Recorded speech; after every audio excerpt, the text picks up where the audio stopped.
Hola, mi nombre es Carlos Tellez, he estudiado un grado medio de electromecánica y un grado superior de automoción en CIFA y TANAR, y este último año nos ofrecieron la oportunidad de poder hacer el programa de Erasmus.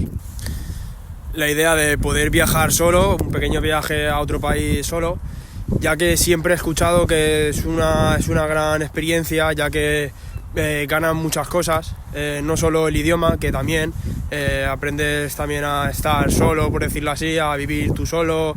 Bueno, en conclusión, más madurez, por decirlo así. Y mi experiencia, la verdad es que está siendo muy buena. En el taller en el que estoy, que os voy a poner unas fotos y eso, la verdad es que se están portando súper bien conmigo, me están ayudando un montón y aparte estoy aprendiendo muchísimo. La verdad, estoy ganando profesionalmente. Sales de tu zona de confort, que ahí es realmente cuando te das cuenta de muchas cosas. Lo recomiendo un montón y porque podría ser hasta un punto de inflexión en la vida de uno.